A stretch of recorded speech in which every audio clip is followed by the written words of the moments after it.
Hi guys, I'm Gabriela and this is the Personal Finance and Coffee Podcast. And on this channel I talk about money and finances. But today we are looking at my planner and how I use it to make progress towards the goals that I have. You know when you set a goal and then you start in January. But come May, June, even April, you're like, you kind of forget the goals that you set and then you keep moving on with your life. This has happened to me very many times, and until I found this, until I set up this planner that has helped me keep consistent. Even being consistent here on YouTube, this is what has helped me. So I wanted to walk you through how I set it up and how it has helped me. So the first page that I have is every month has a page. So this is a spread of May. At the moment, I do it very manually. So I go in and I draw. I draw these things with the reason why it's neat is because I use a stencil. I got it from NASA. So this is what I used to set this up. When I started, I tried doing it with my free hand, but it would not be very neat. And then I'd not like the experience of using it. So I stopped using it. So this is the first page.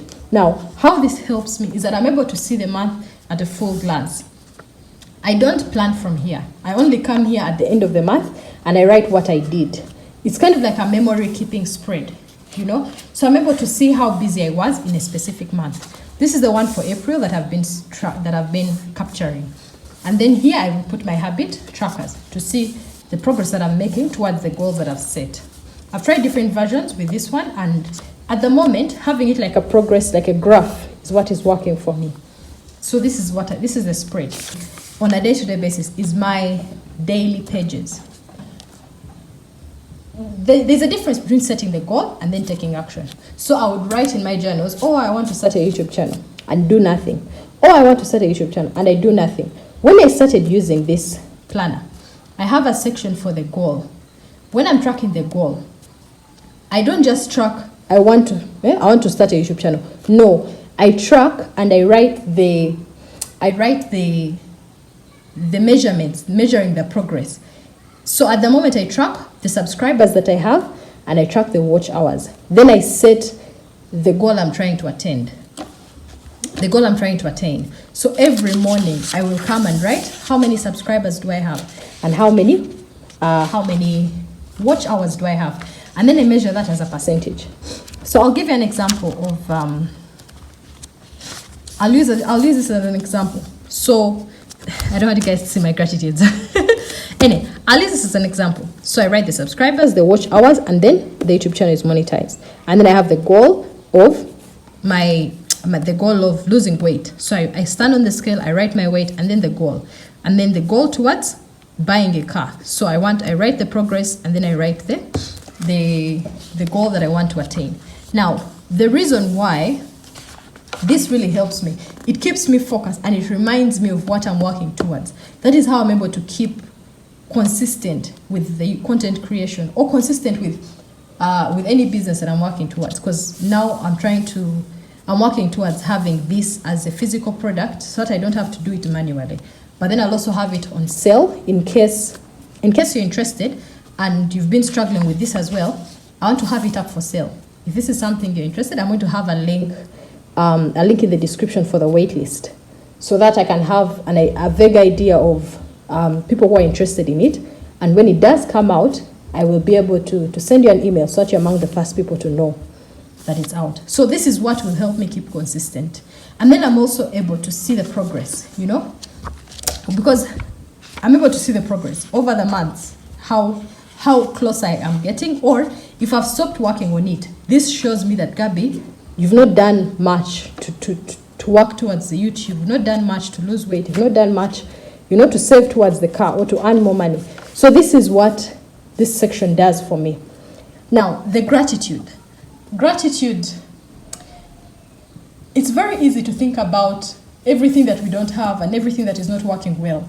Every time that I think about gratitude, it helps me focus on what I have in my life and what I'm grateful for. So generally, I find myself being happier, even when things are not going according to plan. Because every day I write what I'm grateful for. Every day I write what I'm grateful for. The little things, the big things, sometimes I repeat, but because I write what I'm grateful for on a daily basis, it keeps me grounded, if you know what I mean. It keeps me grounded.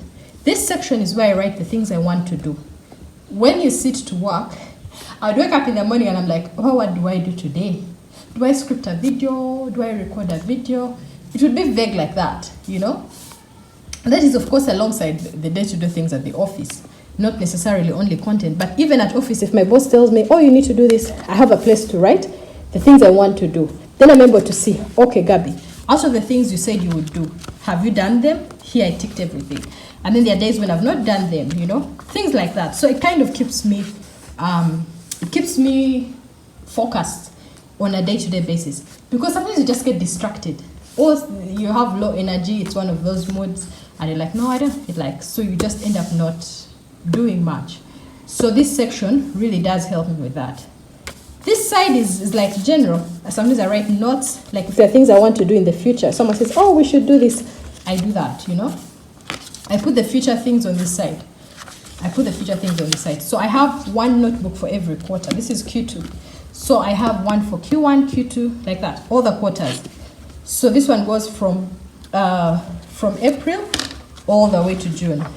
Now, the way I set this up is that in December last year, I got these notebooks, and you can see that up here in pencil, I kind of wrote out what I want each page to do all the way. So I did this for all the notebooks for all the quarters. Because I made this decision at the beginning of the year, it's what makes it possible for me to now be consistent with it, you know?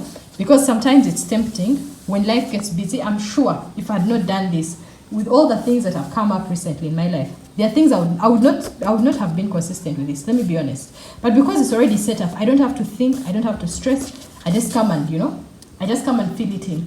That is why I actually want to make it more of a printout and have all this done, because it takes a lot of time to do this manually. But why I chose to do it manually in the start is to first see what works, instead of going ahead and printing everything, and then later on I'm like, but I don't like this, it's not working, and then I feel bad because I've wasted money printing and designing. So this is what keeps me on track on a day-to-day basis. This is how I'm able to plan the content and be consistent and be intentional with my life. Even though I'm planning social activities with my friends, with my family, it all goes in here. It's my one place of truth. If someone says, let's do this, I write it here. So the chances of forgetting are less, and I'm able to be more intentional about doing things in my planner. Yeah.